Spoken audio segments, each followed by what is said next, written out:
with you. Yeah, rumors. I wanna start some rumors with you.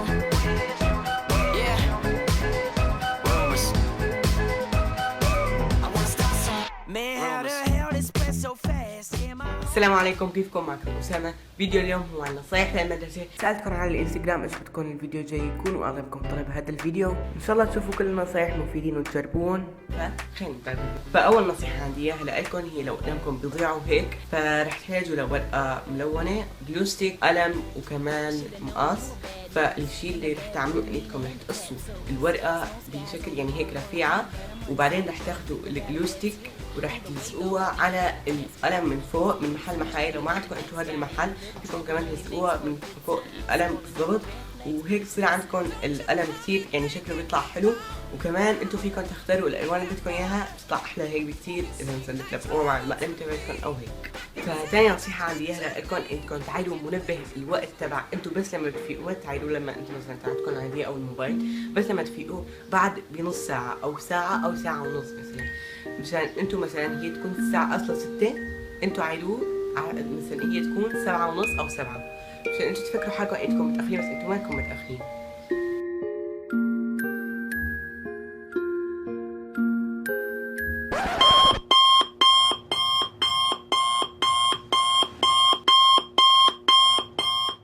فهي الطريقة نفعت معي كثير، بنصحكم انكم تجربوها. فما بنصحكم انكم تجربوها بالساعات العادية لانه رح تسبب لكم كثير من المشاكل. فثالث نصيحة عندي اياها لكم لو انتم ما بتحفظوا بسرعة، نيتكم تنزلوا برنامج اسمه ستار ميكر لحتى تغنوا الدرس او تغنوا الشيء المطلوب انكم تحفظوه. هذا البرنامج بيعطيكم مثلا الموسيقى تبعت غنية معينة انتم بدكم اياها.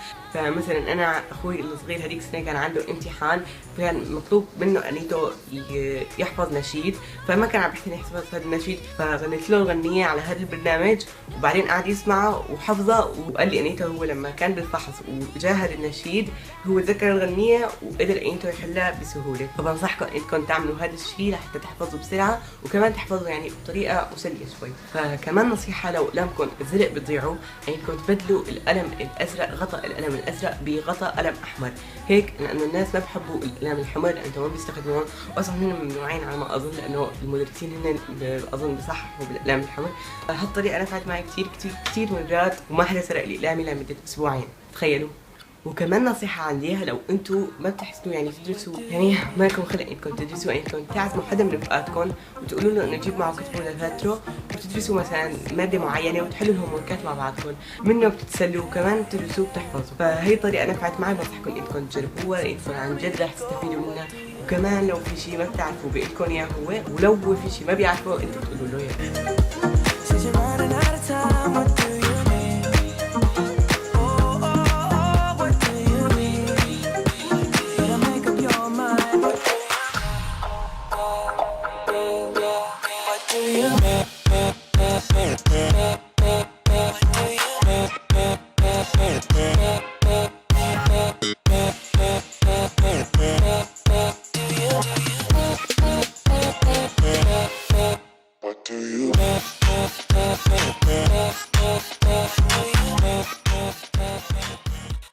فاخر نصيحه عنديها لو انتم بتكرهوا القراءه وما بتحبوا تقروا يعني سطور كثيره من الكتاب اللي هو مطلوب عليكم انكم تقروه، فالفكره انكم تاخذوا الجاميز او انتم حسب ما بسموهم جينيفون او جيلافون هم بسموها بمصر، تاخذوها وتحطوها على الكتاب او الصفحه اللي انتم عم تقروها، مثلا بين كل 10 سطور تحطوا وحده، فكره ما تخلصوا قراءه 10 سطور تاكلوا وحده. فهيك تتحمسوا انكم تقروا اكثر لانكم رح تاكلوا اكثر. فهذا هو كان فيديو اليوم، بتمنى انكم تكونوا استفدتوا، بتمنى لكم سنه دراسيه موفقه هالسنه. لو استفدتوا وعجبكم الفيديو لا تنسوا تعملوا لايك، خلينا نجرب نوصل هذا الفيديو ل 200 لايك، وكمان لا تنسوا تعملوا لي فولو على انستغرام تويتر وكمان فيسبوك، لانه هنيك بعطيكم مثل التحديثات عن الفيديوهات تبعتي وامتى حينزلوا وامتى ما رح ينزلوا. اليوزر نيم تبعي هو اسامه.عطار على انستغرام وتويتر، وميكتبوا اسامه على فيسبوك. كل اللينكات رح يكونوا تحت في الديسكربشن بوكس. وبس هذا كان كل شيء لهذا الفيديو، بشوفكم بالفيديو الجاي ومع السلامه.